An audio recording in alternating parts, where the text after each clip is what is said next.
Okay, so this is my first talk at Welcome to Wellness. So I'm excited, a little nervous at the same time, but the thing is what motivates me and gets me happy about sharing this information with you is the fact that I feel it's my responsibility to give you this information.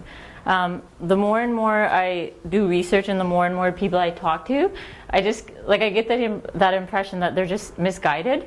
Like they don't know what true health means. So for the patients that are in here, like you guys have a good understanding of what health means. And to the guests that are here, you're going to hear a lot of information that you haven't heard in the past. And you should know that someone else cares enough about you to bring you in here today to share that information with you as well. Now if I start talking too fast, just tell me to slow down. I get carried away and then I start talking faster than I talk. So just let me know. So I'm going to start off with saying that what's not okay with me is the fact that 5 in 6 Canadians have either diabetes, blood pressure, cancer. How many people actually know someone that doesn't have any of those? It's so rare. And to me that doesn't make any sense because as a nation we're spending more and more money moving towards health, yet we're getting sicker as a nation. So I'm not okay with that. So that's the reason I'm saying I want to do this, I want to get up here and I want to give you that education that I feel that you should have. So that's why at Welcome to Wellness we do these talks, so we can give you that information. At the same time, we want to empower you so that you can help us with our mission and help your loved ones, co-workers,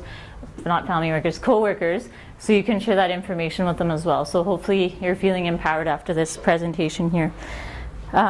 So I want this to be interactive as possible because it makes it fun, and it's late in the day, so I don't want you guys getting all sleepy. So just be as involved as you can here, and then if you have questions, just write them down or wait until the end. If there's something you're absolutely dying to know, then feel free to put your hand up and I'll answer it to my best ability. So I've done a lot of research, I've put so many hours into learning as much as I can, but I don't know everything about GMOs, so there might be some questions I don't know about. If any of you guys have any input, feel free to interrupt me and then just offer what you know. Sounds good? Okay, so I'm going to start off by asking you guys, what does GMO actually stand for? Genetically modified. Oh, okay, everyone must have looked that up because when I asked, some of my friends are genetically modified. Everyone forgets what that O means. So it means genetically modified, and it's genetically modified through genetic engineering. So I'm just going to explain to you, I'm going to walk you through how that's actually done within a lab setting. So let's say I'm just going to say GM now instead of genetically modified. So let's say I'm a GM company owner and I want to make something that's like a tomato that's genetically modified. What I would do is I would take the tissue cells of the tomato, put it within a lab setting in a petri dish, and then what I would do is I would cultivate that culture. And then I would use a gun to insert genes into those cells. So I'm hoping that it'll accept the genes that I'm putting within those cells. And then what we do is we expose that to antibiotics and pesticides to see which cells can actually withstand that. The cells that can actually fight that off or are resistant to that are the ones that they want to cultivate and then eventually commercialize. So that's how you get to the genetically modified foods. So that's how that works. I'm just going to give you a definition for what World Health Organization says for what genetically modified means. So what they actually say is that they're referred to as organisms in which a DNA has been altered in a way that does not occur naturally. Now, when genetically modified foods were introduced originally, back in the 90s, the GM companies all said, we're doing this to increase yields, increase food production. So everyone got excited. They thought it would decrease world poverty. Problem is, it's not the amount of food, it's access to foods. So if you think of third world countries, whether it's Asian countries, African countries, people, food's there, it's just you can't afford the food. You don't have money to get the food. So that's what the real problem is. Another thing they said is they wanted to decrease pesticide use. But I'm going to be talking about more of that. So initially that's what happened with certain foods, but as we went on with those genetically modified foods, the pesticide use actually increased. So I'll be talking more about that afterwards. Does everyone, am I talking okay, not too fast? Okay, good. Perfect, okay. Okay, so my next question for you, I give you the answer there, if you saw it, is what % of the North American diet is actually genetically modified for foods? 80%.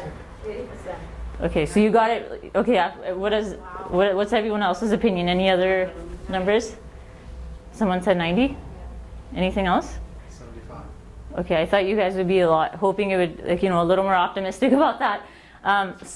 Yeah, so when I was doing the research, I thought, I was like, although we're not as healthy as I would think, I expected it to be about 50%. But then when you actually do the research, it's 80%.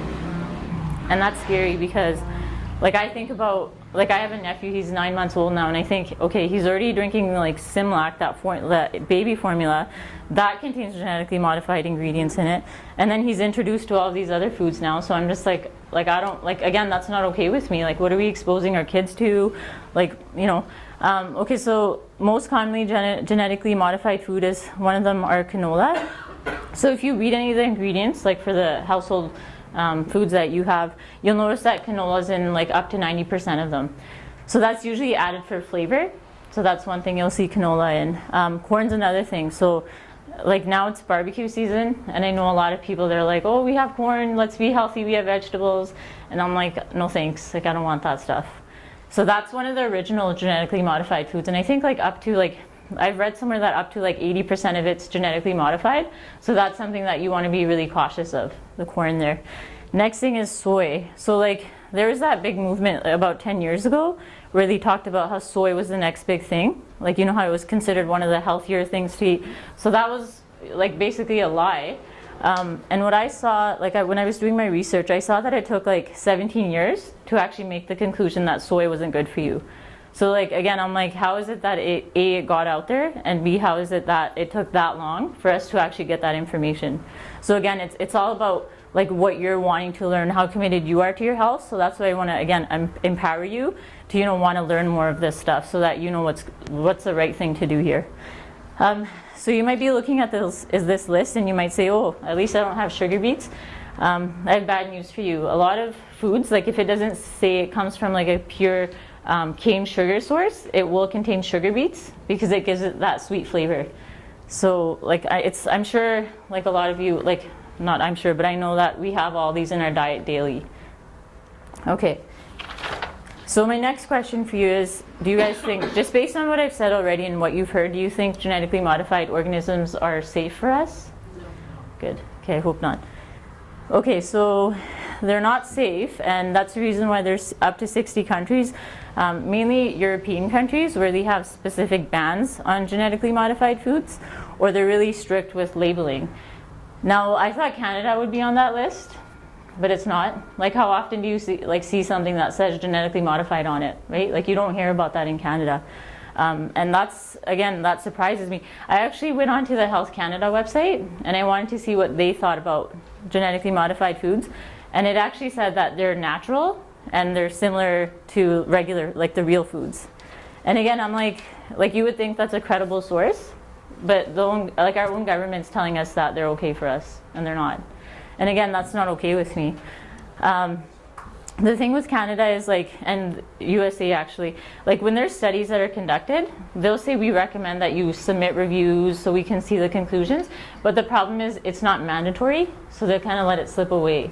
So that's why Canada's not really strict. And when there are studies conducted, let's say I'm a genetically modified owner and I'm giving you the seeds so you can do the research, you would have to show me the study before you would publish it, and I have the right to ban anything I want on it. So if it showed the rats had cancer, or mice had this weird tumor, I could take that out of there and I could submit it to the government. So that's allowed. Again, that really shocks me. I don't know how that happens.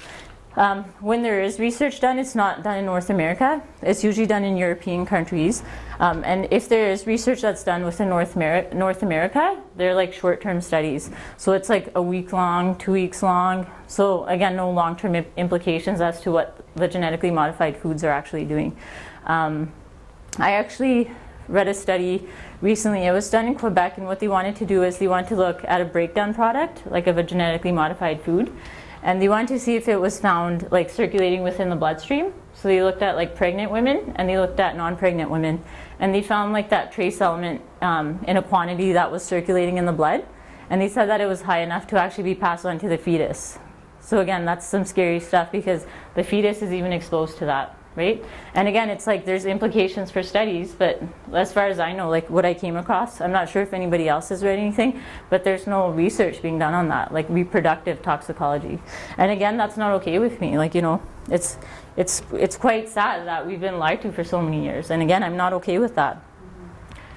So this map here shows us, so if you look at orange, that's where there's no restrictions or bans on GMOs. And then the green countries are the ones that have, like, there's specific things that are, like, labeling's required or foods are banned. So if you look here, this is all orange. And then a lot of the European countries here are strict with that. I was actually surprised that places like India were on there because, like, again, it's a developing country, so I didn't really expect it on there.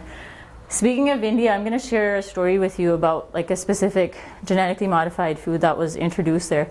So cotton seeds were introduced, like, to India in the 90s, and everyone got excited because they thought, you know, we'll increase our, like, textile exportation. It'll be good for India as a nation. And initially, it actually did good. So it actually did increase yield. So there are, like, certain foods or crops that actually are increased in yield. The thing is, that doesn't carry forward forever. Like, it's something that you'll find for a year or two. So what ended up happening was that the cotton seeds increased yields, but contrary to what the GM companies said the genetically modified foods were introduced for, the pesticide use actually increased, and the farmers needed to buy more and more pesticides. So as that demand went up, they couldn't keep up with, like, the costs, and a lot of them actually started committing suicide because of it. So it's, like, again, that's not okay. Like, with me, that's not okay. Like, I don't want to support that. And that's really sad. And if you actually look at photos, like, there was someone spraying pesticides, and he was just, like, wearing a little cloth for his, like just little shorts on, but he was bare. So it's like, do they care about, like, what happens to him? They don't care. It's just about making money for those companies. And again, I don't want to support that. Okay. So now I'm going to talk about, like, I've already touched on this, but I'm going to talk about reasons why you want to avoid the genetically modified foods. So like I was saying originally, like, when they do that testing and they expose those cells, like in that lab setting, to the pesticides, they're wanting resistance, like, to specific pests, right? So what ends up happening is, like, let's say I have corn, it becomes resistant when it's genetically modified to, like, bug A and to bug B. But the problem is it becomes more susceptible to other pests, right? So you're not, like, you're eliminating, like, it is working as a good pesticide for certain pests, but then you're increasing the susceptibility to other ones. So again, it doesn't really make sense. You're increasing the pesticide use overall. So between 1996 and 2012, there's a tenfold increase in pesticide use.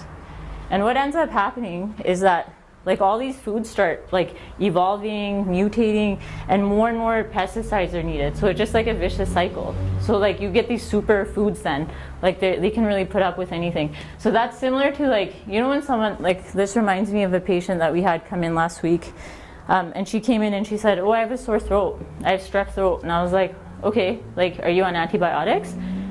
Trying not to be judgmental or anything. And she's like, I am on antibiotics.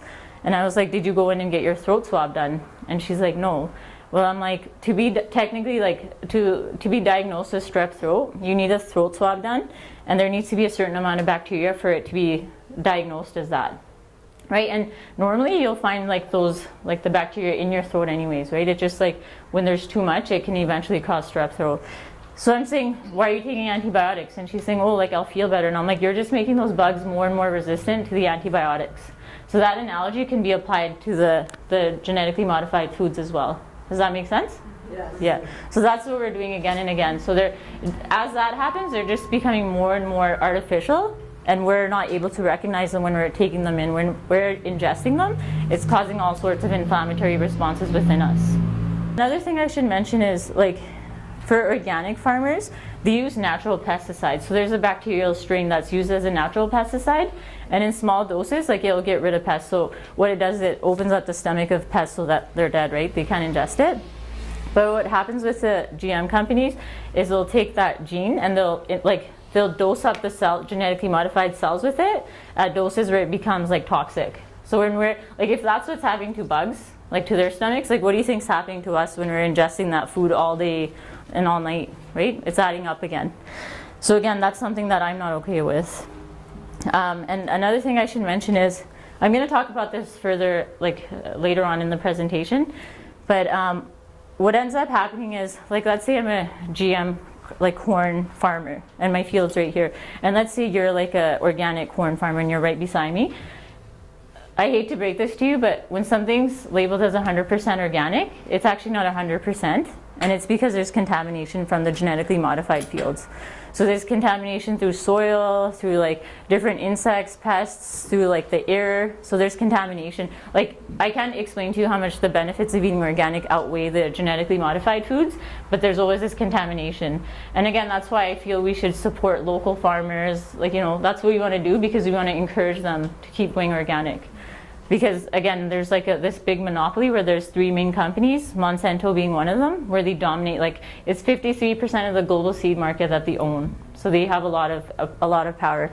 And let's say like Cheryl here is like, I want some genetically modified like tomato seeds from you. And I'm like, okay, here are the seeds, but you have to sign an agreement with me where you have to buy pesticides exclusively from me. You're not allowed to do any research. And like, that's how it has to be. So you have to sign that contract with me, and that's what the companies do. So they dominate everything. And then let's say Cheryl's like, okay, I'm done with this. Like, I want to go organic. So in a lot of countries, when she decides to go to an organic farmer that has seeds, they'll be like, I can't help you, because again, they're influenced by those genetically modified companies as well. So it's like this big monopoly that it's a big problem. They're dominating the world here.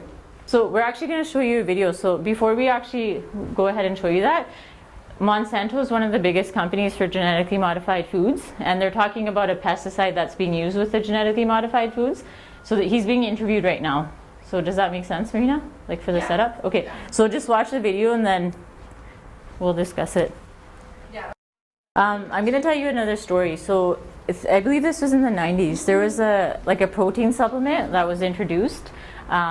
Like, it's a tryptophan protein, so that's good for like the basic structure in your DNA, and it was advertised as like the next big thing, and they actually found that like within, I think, a few months of its introduction, there were 37 deaths directly linked to it. So then they were sued, like successfully sued, like up to $2 billion.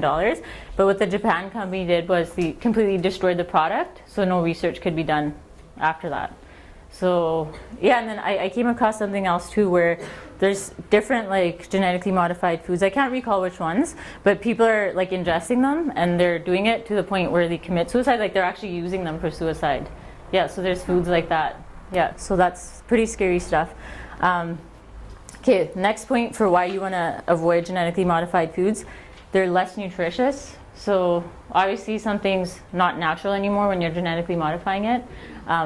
Another thing I should mention, which I'm sure you know now, a lot of the genetically modified companies say these are natural, you get the same nutritional value as the organic foods, but they put patents on the foods. So it's like, how can you put a patent on something that's natural?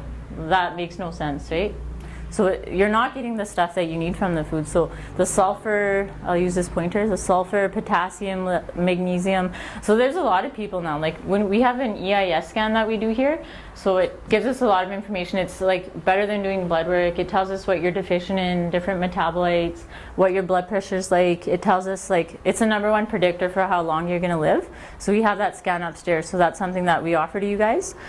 This will give us information about what you're lacking or what you're deficient in, and then we can give you advice as to how you can increase your levels to where they should be. So that's something we can give you information about if you want to know that. So they're less nutritious, for sure. So, okay, so let's move on to the next slide. Okay, so I'm going to talk about a study so this is one of the longer studies that were conducted. This was a 2-year study done, and this was done in Europe. So what they did was they took 2 groups of rats. So there was one that was fed GMO foods, and then there was one that was non-GMO foods. So they found that by the 17th month of life, that the genetically modified rats were the ones that were more likely to die. And the females actually had tumors in their reproductive organs. So that, again, that's pretty scary, right? Like, you hear about so many people not able to have babies. Like, it's starting to make sense now. And then with the males, they had tumors in their livers and kidneys. So do you guys know what the liver and kidneys do? Anybody? Sorry? Yeah, so they're detoxing organs, right? So how is it that you're eating all this garbage and it's causing damage to the organs that are actually supposed to detox all that? Like, again, it makes no sense, right? That's why you don't want to eat that stuff. So those are one of the longer studies that I found. I also came across a study, I'm not sure where it was done, but they did it on humans. they try to conduct it out, but there's just so many unethical things, so many things wrong with it that they just shut it down. And I'm not sure how it got to humans, because there's a lot more, like, I'm against animal testing, but there's a lot more testing that needs to be done before we even get to human testing. Another thing I should mention is a lot of people think, like, I talk to certain people and they're like, oh, I've been eating this stuff for like 25 years, so if I'm okay now, like, you know, why should I even change? And I'm like, if you think about it, like, everyone either has diabetes, blood pressure, they have cancer, they have irritable bowel syndrome, they have leaky gut syndrome, gluten sensitivities. And I'm like, everyone's so sick, like, it's hard for them to directly say these foods are, like, you know, contributing to that. They can't really say that they're causing inflammation and making it worse, right? So that's one of the big reasons why nobody really puts it together. Another reason is, like, let's say I ate something, like I knew something was genetically modified and I ate it, and then I vomited and I had like a seizure or something, then I could pretty much say that that food caused that seizure. But most of the time there's no real adverse reaction that you'll see after eating something like that, so nobody would really make that link together, right? So that's the reason why people, I think, just want to believe that they've been okay up until now, even though we're really sick as a nation. That's their kind of their excuse. And like, again, when Health Canada tells you it's okay, you're going to want to believe the government. So I'm going to ask you a question. I think most of you guys should know this because you've been to the doctor's report already. So by the time we reach the age of 60, how many people actually make it to or how many people actually make it to the age of 60 out of 1,000 people without ever having disease? Does anybody know that number? No. 1%. It's one. Like 1 in 1,000 people make it to 60 without ever having disease. And again, like, when we're thinking about all this stuff, like all the other things that, like, you know, the stress and everything associated with life, like, it just makes sense why we're getting so sick as a nation, right? So that's why, again, we want to make sure you guys know this stuff, and we want to make sure you guys tell others about this stuff. Okay. So remember earlier on I was talking about how you make the genetically modified foods. So like, you insert the genes into the cells. So the way that's done, so tell me if, like, you guys understand this. I might be going too fast. The way that's done is the use of viral particle, and they'll put the genes in there and then they'll inject that in. Does that make sense? Yeah? Or did I lose anyone? Okay, so should I say that again? Okay, so let's say this is the gene that I want to put into like live tissue cells, like tomato cells here. The only way I can put these genes inside is I put this within a viral particle and then I inject it inside. So does that make sense? What's an viral particle? Like a virus, like an actual virus. So they'll use a virus, yeah. So they'll put the genes in the virus so that they can be injected. Does that make sense? So it has to be a virus that's going to be accepted by that tomato. Yeah, exactly. Yeah. So, okay, does that make sense to everyone? Because you'll miss what I'm going to say then. Okay, so you want to, so exactly, so what you're saying, so when that virus goes inside our cells, do you think it actually accepts it, or does it recognize it as being foreign? Yeah, it's a foreign particle, right? So again, when all these foods are coming in and we have these viruses, these viral particles, like, how do you think our bodies, like, do you think our body's accepting the cells well, or do you think it's rejecting the cells? Like, rejecting. And we're constantly, like, using our, like, white blood cells or immune cells to fight this stuff off, right? So that's why, again, there's so many conditions where, like it's an umbrella term. Like, I know so many people with irritable bowel syndrome, and they're just like, oh yeah, it's associated with stress. And I'm like, no, there's a lot of other stuff that's going on, right? Like, a lot of these foods create inflammation, and that inflammation is the cause for chronic diseases like all the ones we talked about, like diabetes, blood pressure, cancer. So you're promoting all of that when you're eating the genetically modified foods.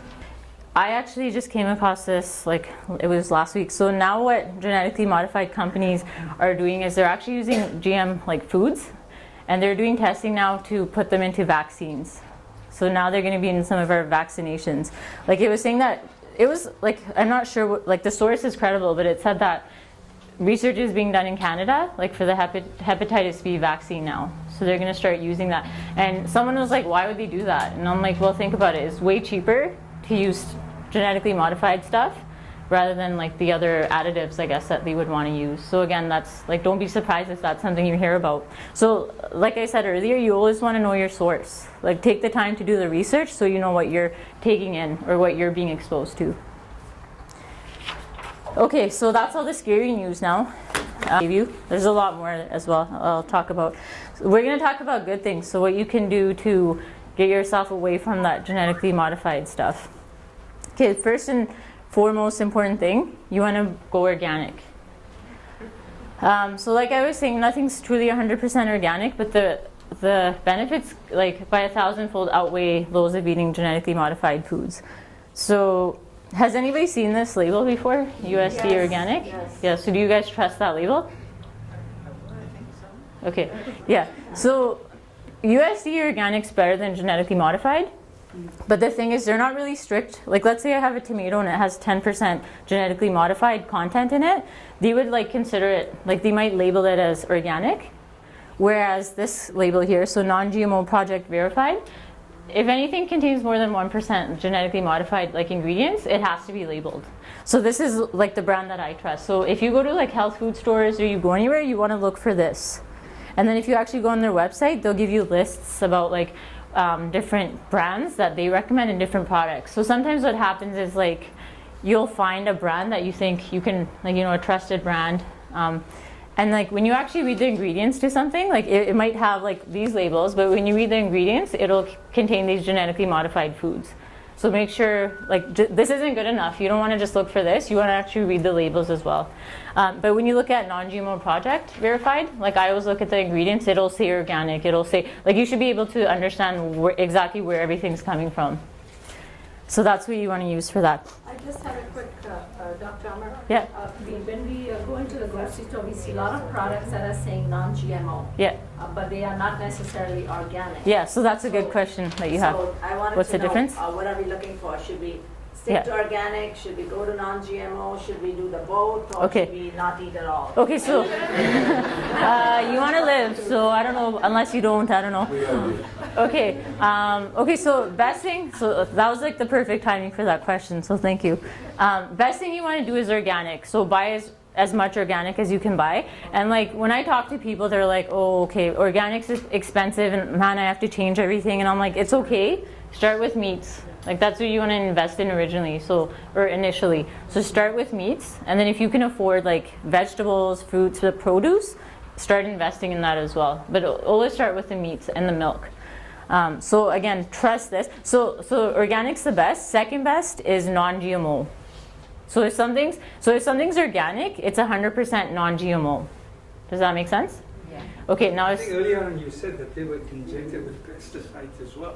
Yeah, but they're natural. They're natural pesticides, and it's like there has to be pesticides used, like natural ones, too, because then the food wouldn't even flourish, right? Like you wouldn't even have your food. But they're naturally occurring. I have another question. Maybe that's not an appropriate question at this time, but anything that's seedless, Yeah. is that natural? Is that GMO or non-GMO? Ye- Seedless grapes, seedless oranges, seedless this, watermelon. Watermelon. That's obviously been modified to reach that stage.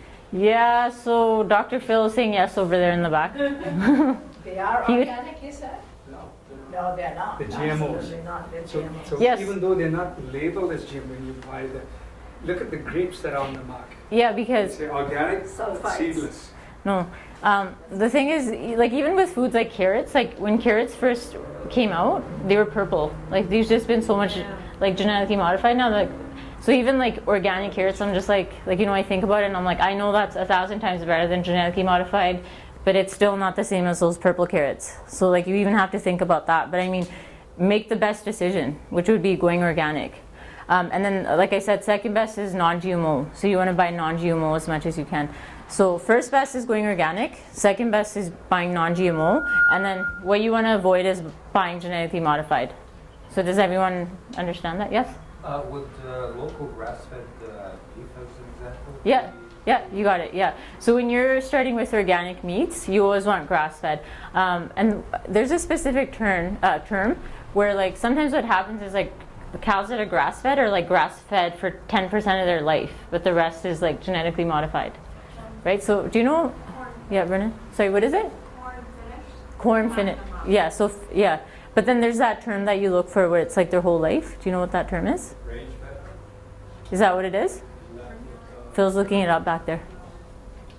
Yeah, Brennan. Weren't a lot of the changes prior to GMO coming online 20 years ago, just done through breeding, like, you know, whether it be flowers, carrots, Yeah. you know, the size was changed, colors were changed, how quickly they grew was Yeah, changed. so there was a lot of like selective breeding. Selective That's what they did. Yeah. So like that's not like that's more, I guess you could say, natural versus like injecting genes at high velocity. Like when you're using that gun to inject it, you're just really hoping that those cells accept like the genes that you're throwing in, but really it's just like playing Russian roulette. Like you don't know what's going to happen, right? So those cells become unstable, and that's why they get reactive with our cells.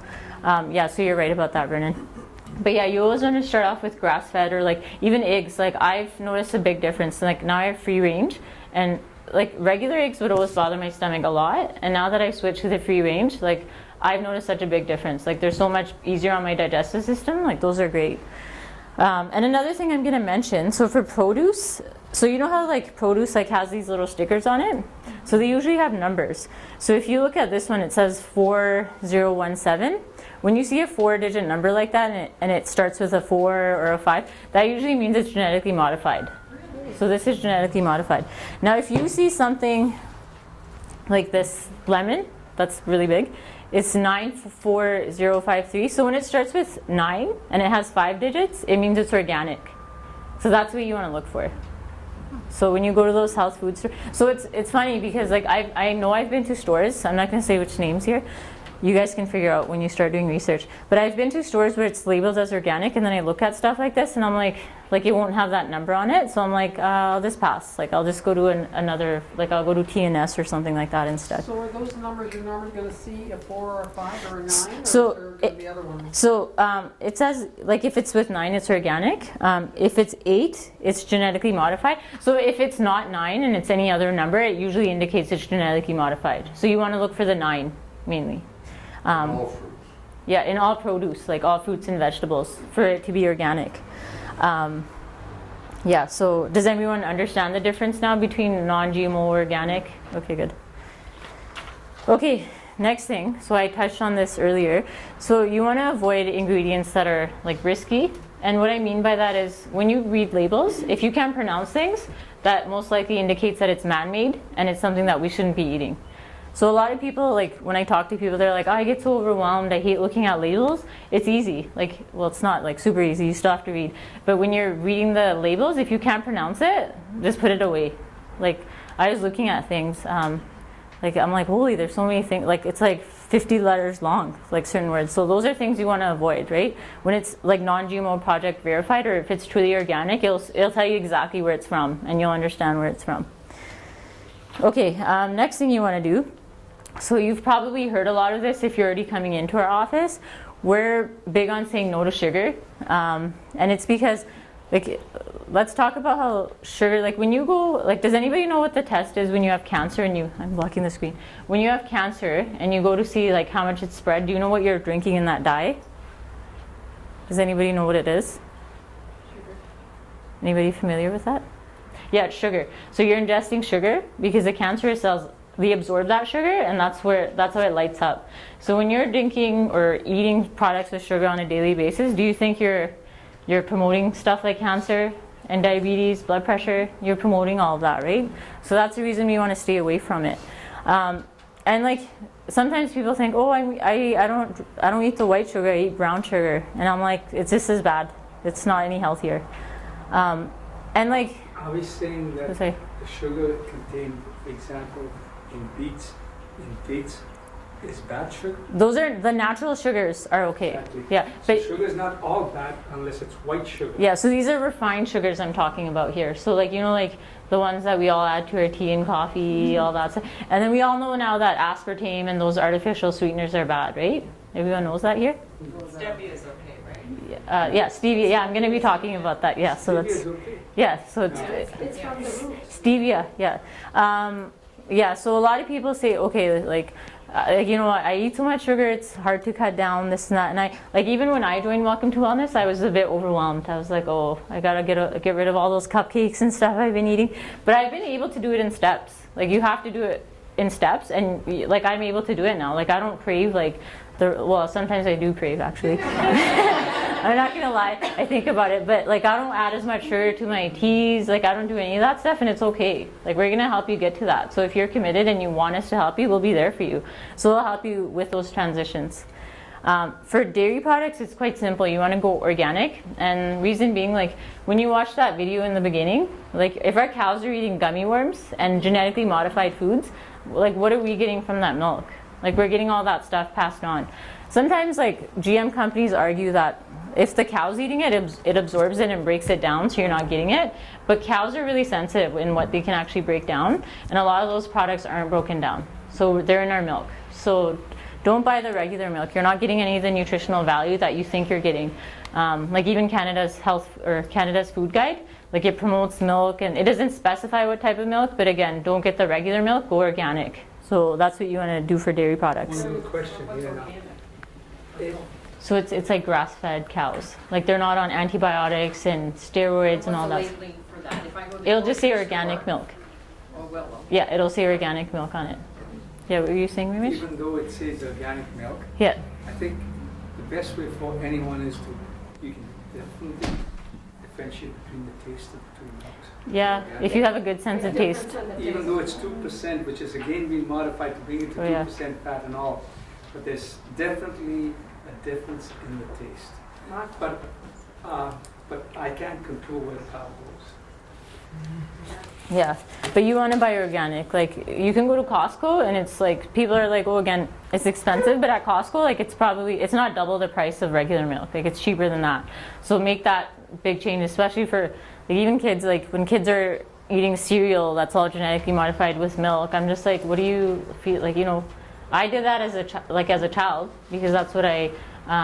Like that's my parents didn't know any better, but it's a reason why, like, you know, kids now in today's age, like whether it's your grandkids, like my cousins, they have all these weird allergies, like peanuts, this and that, and I'm just like, well, like my parents didn't have as many, and maybe the more organic where it was less GMO content, so that's why they weren't as bad. But now we know that all these weird allergies keep developing. It like it makes sense, right? Like there's a reason there. Yeah, Vernon. Just as a note of a point of interest, Aiden, when he was born, he was 4 pounds. Mm-hmm. He was at Mount Sinai, and so that he was so ravenous with his appetite Yeah. that they supplemented his milk with Similac. Yeah. And at that time, I guess it was it's soy-based, Yeah. and 80% back then was genetically modified soy. Yeah. And so when he developed his allergy around the age of 3, when we noticed it, Mm-hmm. we were really curious as to, you know, what's causing this. It wasn't around when we were kids. Right. And when I did some research online, I noticed a correlation between when genetically modified foods were brought online. Yeah, more allergies. And the first nut that was or the first of soy. Yeah, from the Brazilian nut, right? Was the Brazilian Yeah, nut. right. Yeah. And so here it was 4 pounds, Yeah. and 50% of his diet at that time was Similac with genetically modified soy. Yeah. And now he's he's allergic to all nuts, not just peanuts. Oh. So, and the allergies in Canada, the correlation was very Yeah, similar. it Through goes the up. 80s, 90s, they just both went like this. Like it was just like they could have been overlapped on one another in terms of Right. how the increase. Yeah, and I read a stat today earlier where it said kids like less than 3 years of age, like up to 8% of them already have allergies. So that's already happening in the first 3 years, right? And what Vernon was referring to earlier, so they had like a soybean that was introduced, and they used genes from like a Brazil nut. What ended up happening was like a lot of people have allergies to the Brazil nut, so those allergens were transferred into the soybean. So it's like more allergens that were compounded into that soybean. So that specific like type of soybean was like it was discontinued, like in the genetically modified market. So allergens are transferred between foods too. So again, it makes sense as to why. Aiden, does that make sense now? Why you have those allergies? Good. So yeah, that's a good point you brought up. So almond milk and coconut milk are like the best alternatives. Coconut milk's actually better than almond milk. Yeah, I'm not specifically sure as to like what the details are as to why it's better, but I've heard that the body accepts the coconut milk better than the almond milk. So like coconut's the best, and like go unsweetened. Don't buy like sweetened, right, or flavored. Go unsweetened almond or coconut milk, and then almond milk. Organic milk, avoid the regular stuff. Coconut milk's delicious on cereal. Yeah, it's good. Yeah. I like it too. Okay, so the next thing is you want to know your substitutions. So a lot of people have the argument, oh, okay, I'm using vegetable oil, so it's healthy because it comes from a vegetable. They're all genetically modified vegetables, right? Canola oil is bad for you. You don't want to use that stuff. It causes inflammation in our cells when we're consuming that or cooking with it. And what you want to actually do is you want to use extra virgin olive oil. You want to use coconut oil. What you have to be aware of is the fact that once it starts like steaming and you're cooking at high temperatures, it actually becomes a rancid oil. So what that means is it essentially becomes a vegetable oil. So you can't cook coconut oil or extra virgin olive oil at high temperatures, but you can cook like grapeseed oil, avocado oil. You can cook that at higher temperatures. So that's okay to use when you're at a ghee. Yeah, and ghee is really good too. Yeah, so it's a big Indian thing, the ghee. Yeah, ghee is good as well. Clarified butter. Okay, so next Not thing. all extra virgin oils are the same. Yeah, you have to. What's your insight? It's right, it depends again the way they extract. Yeah, you don't want cold pressed. And you do get them in organic as well. Yeah, and you can go organic. The virgin component is a very deceptive. The word is very deceptive. Yeah. Everyone has their own. Yeah. So, but again, so that's why I stick with like coconut oil. Like I personally like the flavor of like that coconut in my foods, and grapeseed oil is good. And then like you mentioned earlier, there we want to use stevia instead of the refined sugars, right? So stevia is the best thing because it comes from a natural source. Xylitol is another option. The thing is, it's a sugar alcohol, so it's not as bad as refined sugars, but it's not as good as stevia. So the best thing is stevia. Second best is xylitol, and then well, it causes like it's not. It's from hardwood. Yeah, but the way our body digests it isn't the same as the stevia. Like the stevia is the more natural thing, and it's easier on our body like to accept it. So that's what it just sometimes people don't like the flavor of it. So yeah. What's your take on using honey or true maple syrup? Yeah, so as long as you know it's like a pure source, it's okay. But again, it's high in sugar. Like it's still high in natural sugars. So don't think like, oh, like I can make organic pancakes or something and go wild with the maple or the honey, right? Still makes your insulin levels go up. So yeah, it makes your blood sugar levels go up. Yeah, so you just have, again, like moderation is okay for things, but I wouldn't go all wild with it. Okay, good. A lot of this information that I've been talking about, like what to avoid, what to increase in your diet, all of that's available in this book here. So this is one of the best books. It's The Solution to the Dangers of Modern Nutrition. So we have copies in the waiting room. Like if you're sitting and waiting for your adjustment, feel free to read some of this. It's really easy to understand. I quite enjoyed this, and I've recommended it to a lot of my friends as well. You can also purchase this book, so we have more information about that as well. Okay, and then if you go to our website, like maximizeliving.com, we have a lot of recipes. The book contains a lot of recipes. I know a lot of people that are like, what am I supposed to eat? And I'm just like, look on the website, there's a lot of options. And then we gave you the recipe for the black bean brownies that we have there as well. So we can always help you with recipes if you need more information. Okay, so next thing I want to talk about. So let's say that, like, this actually reminds me of a patient that was in recently. They were one of the patients that a lot of people would consider healthy. Like, he was like, I eat really well, I exercise, I do meditation, I do all that stuff. And I asked him, like, have you ever had your nervous system checked out, or have you had your spine checked out? And he was just like, what does that even mean? So I was asking him, so if you're eating all these good foods, but the nerves that supply your digestive organ, if those are being pinched, or if those aren't functioning as well as they should, do you think you're actually getting the nutrients from those organic foods that you're eating? What do you guys think? No. Yeah, like if you're investing in all these organic foods, but the nerves that supply your digestive organs, if those aren't functioning as well as they should, do you think you're getting the nutrients? No. Yeah, exactly. So at Welcome to Wellness, we have 5 essentials. Like, I'm sure all of you guys know these. So the first one is like the right mindset. So you always want to have the right mindset, which we can help you with as well. Second is you want maximized nerve supply. So I'm going to talk about that further. So that's getting your nervous system checked out. Third is nutrition. So like stuff like this, going organic, avoiding sugars. Fourth one is increase oxygen supply to the muscles. So that's why we do the max T3s that we do here, the 12-minute workouts that everyone loves doing. Where's Sheila, the pro? She's right there. And then the fifth one is minimizing toxins. So those are the 5 essentials we believe in. So if you're doing 4 of the essentials out of 5, that's great. Like, you're healthier than most people. But if you haven't had your nervous system checked out, you're not getting the full benefits of all that other stuff, right? Okay, so I hope you guys all know this. What's the most important organ in our body? Brain. Yeah, the brain. A lot of people say heart, and it's definitely important, but the brain controls the heart as well. So everything, like all life functioning is done through the brain. So messages are created within the brain, and then they're sent out to all the cells that you have in the body. 70 trillion cells get messages from their brain to do what they have to do. So what we do at Welcome to Wellness is we check how that messaging is occurring, whether that the brain is able to send those messages out from top to bottom. So that's what we're referring to when we're saying getting your nervous system checked. So what we want to look for is we want to look for any interferences. Like if there's any blockage in those nerve messages, we want to make sure we find it, and we want to make sure we reduce that pressure so those messages can be sent out properly. So if you have pressures on your digestive organs, like we've seen this so many times, like we even have a testimonial about someone where she had IBS, she couldn't eat anything. She started getting adjusted, and 3 weeks later she was able to eat whatever she could, but we obviously told her not to. We're like, eat the better stuff. So we reduce pressure on those nerves that supply to digestive organs, right? So that's where we're like, get checked out. Sometimes when you wait for your first symptom, you've lost up to 50% of like the function of something. So you don't want to wait if it's too late.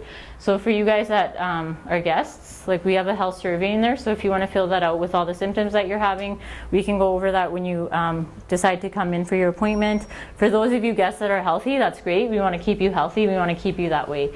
But our mission here at Welcome to Wellness is to check as many people as we can. So that's what we'll say, like if you know somebody that should, like, does anyone else think that other people should know this type of information? Like about the genetic? Yeah, so people need to know this, right? So we're saying, tell your friends about it, tell your coworkers about it. And I don't want you to feel pressured in thinking, oh, if someone comes in, they have to sign up for like an adjustment plan. Don't feel like that. Like just help us and be responsible so that you can get your loved ones checked. Like all we ask is that you get them checked, that's it. They're not obligated to sign up for anything that they're not. Because I personally wouldn't want that either if I was in your seats. So we want to check you out. So what we do is, like, we all know that as chiropractors we're good at treating, like, the headaches, neck pain, back pain and all that stuff. But what about the people that have anxiety, or the people that don't sleep well, or they have depression, or they haven't had answers to anything? Those are the people that we want to make sure we get to and that we check out. So what we do is we get to the cause of your problems, and if we can find the cause, we're able to help you. So we all know that we can go months without food. We can go, like Manju was asking about, do we stop food? You can only go months without it.